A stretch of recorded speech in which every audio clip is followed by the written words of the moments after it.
Ko srce nepričakovano preneha biti, se življenje ustavi v trenutku.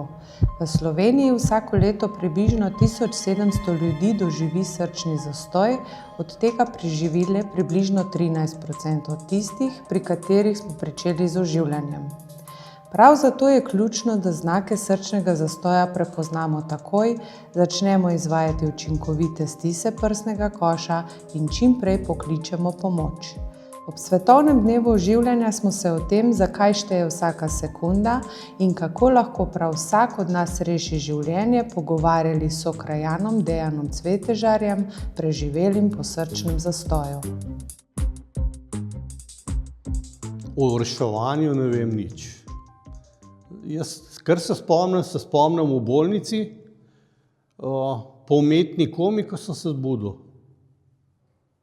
Poslali pa zdravniki tam, pa so mi povedali, da so me dvakrat oživljali in da sem zdaj buden. Poln flašk, žičk, vsega. Ampak živiš spet. Pred tem dogodkom sem delal. Normalno sem delal, ker se je mudil, tukaj se vedno mudi in sem bil slab. Zelo slab. Kar se tu spomnim je tega, da sem bil slab. In sem šel kar domov. Pa ne vem več nič. Če ne bi imel sreče, se to ne bi bil tukaj več. Ker enostavno vse se je naredil v parih minutah, sin je priletel dol, ki ne živi od spodaj, tam kot jaz.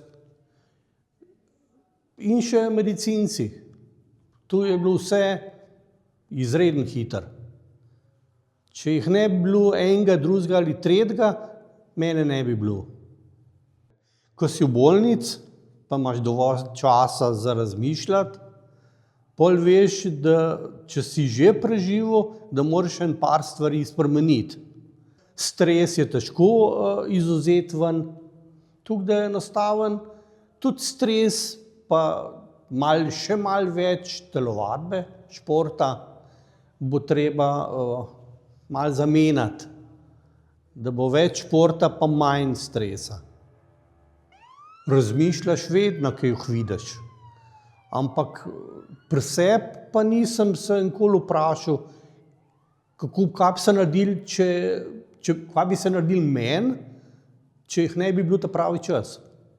Kakor moraš imeti srečo, koliko je tam ljudi okrog, da so aktiven, da začnejo hitro misliti, hitro klicati. To je bistvo. Če teh ljudi ni, pol je vse zamujeno. Odlični medicinci so, da sploh vejo, kaj pravilno ukrepati. Razlika med življenjem in smrtjo je pogosto v rokah ljudi, ki so takrat blizu.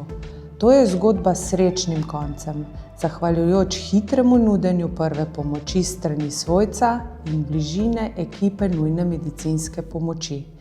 A kaj, če ne bi bilo nekoga, ki bi si upal pristopiti in začeti s stisi prsnega koša? Kaj, če bi se dogodek zgodil v oddaljenem kraju, kjer prihod reševalcev traja dlje? Pristopi, postani prvi posredovalec.